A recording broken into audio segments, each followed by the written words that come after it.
Good day everyone! Gagawa tayo ng Oreo chiffon cake with whipped cream cheese frosting.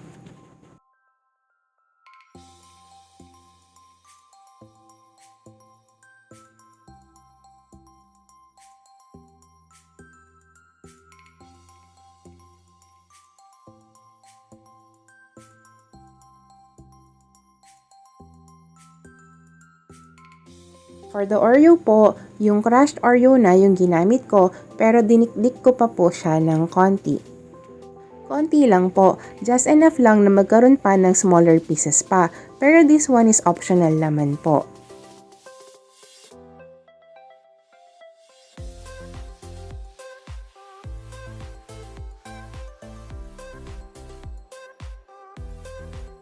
Kung yung regular na Oreo naman po yung gagamitin nyo, i-remove nyo na lang po yung cream sa gitna before ito i-crush. I-combine ng flour, sugar, baking powder, and salt.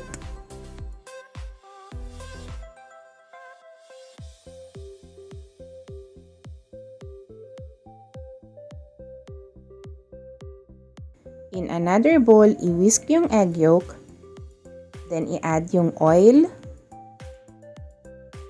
evaporated milk,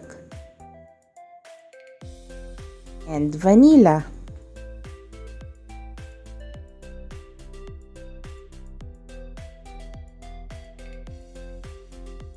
I-mix lang until well combined and then i-add dun sa flour mixture or dry ingredients.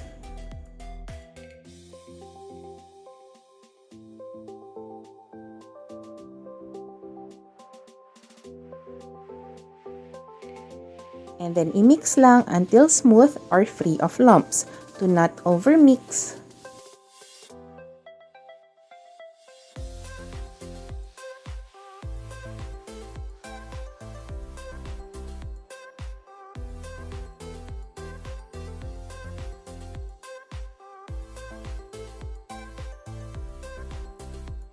For the meringue, i-add yung cream of tartar sa egg whites and then i-beat ito until frothy.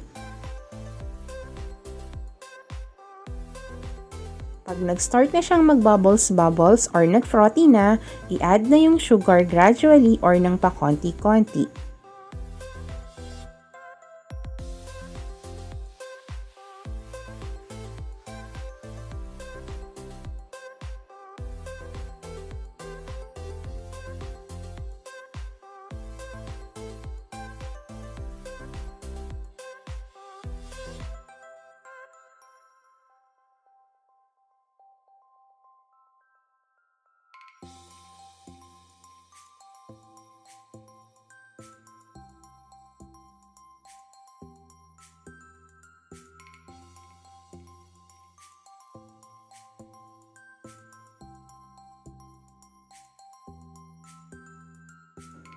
I-beat ito until stiff peak but not dry. Malalaman nyo kung okay na yung meringue kapag glossy na siya at saka kapag ni-lift nyo yung mixer tapos magpo-form ng stiff peak or pointed na meringue yung nakadikit dun sa bitter. Siguraduhin po na hindi ito mga overmix.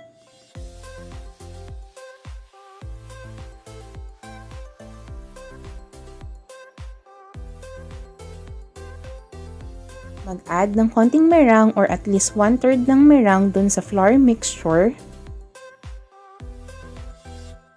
Paghaluin ito using cut and fold method, pwedeng gumamit ng wire whisk or ng rubber spatula. This will lighten yung mixture para mas madaling i-incorporate yung natitira pang meringue para ma-avoid din po ang overmixing.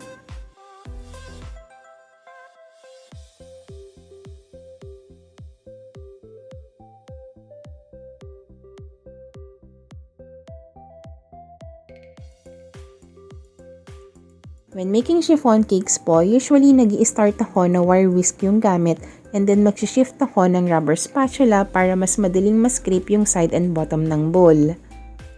And then i-add yung rest ng meringue. Haluin ito using cut and fold method. Ika-cut sa gitna And then i-fold over habang ini-scrape yung side and bottom ng bowl. Gagawin ito hanggang sa maging almost fully combined na yung mixture.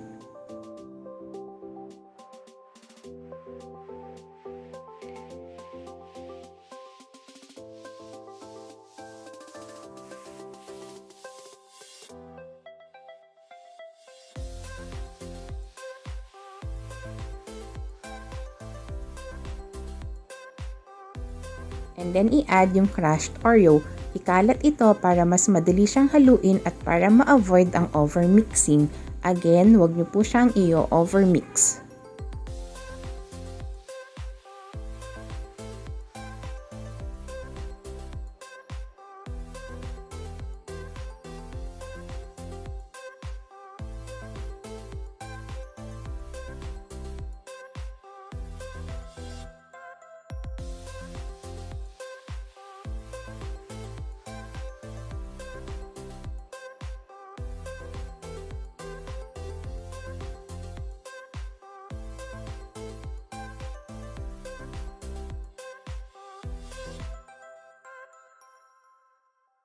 I-tap sa table para mabawasan yung malalaking bubbles.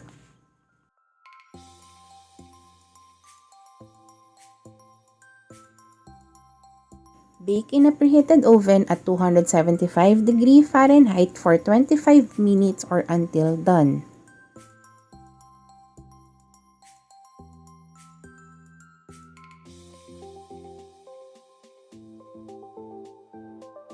Ibagsak ng few times para ma-release yung ibang steam at saka itaob agad sa cooling rack hanggang sa lumambig ito.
For the whipped cream cheese frosting, i-add yung cold water sa powder whipped cream. Yung quantity ng water will depend po sa consistency na gusto nyo. Pwede kayong mag-add more or mag-add less, pero I'm sharing po yung exact na quantity na ginagamit ko.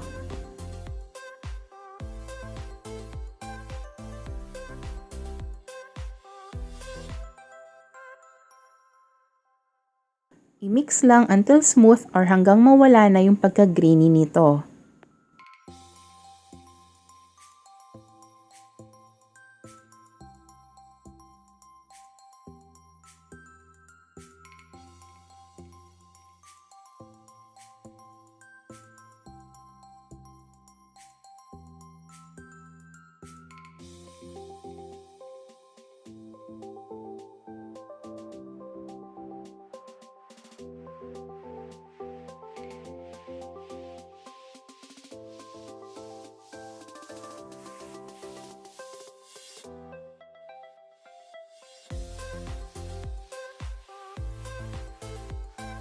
In another bowl, i-beat yung cream cheese hanggang sa maging smooth.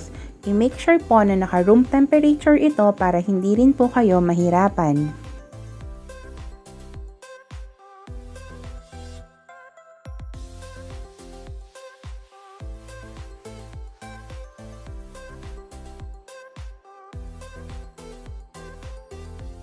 And then i-add yung whipped cream.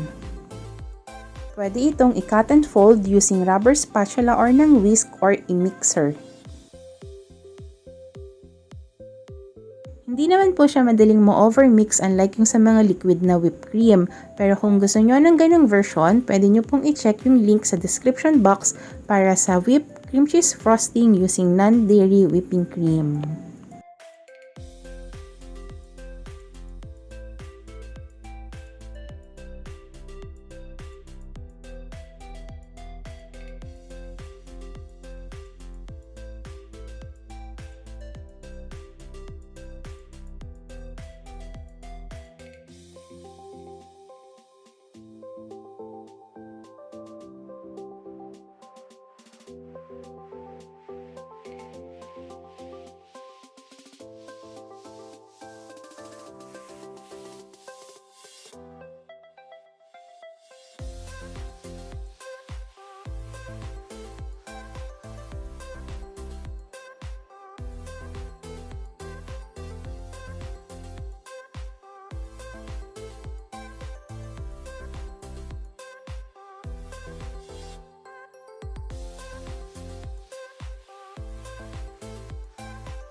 Pipeable naman po ito, pero kung gusto nyo na maging mas stiff pa, pwede kayong mag-add ng konti pang powdered whipped cream.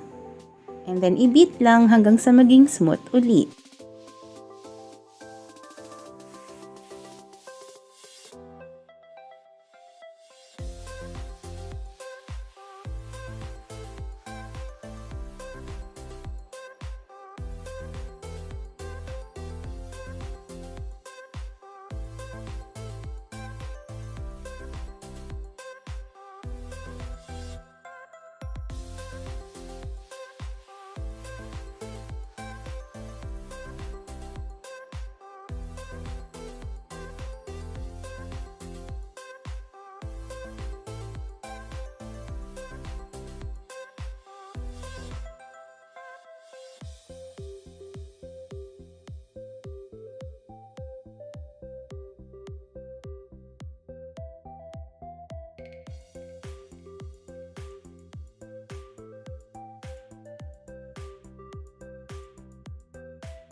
For the ganache, i-add yung cream sa chocolate.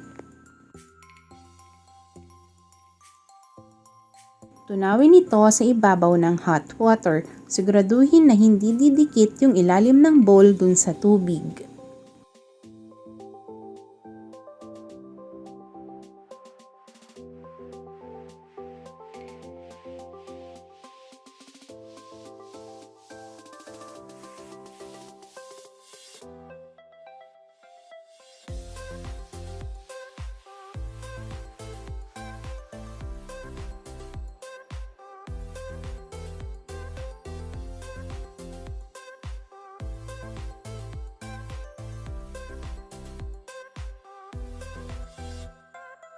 Pwede rin maglagay ng ganache sa filling kasama ng Oreo.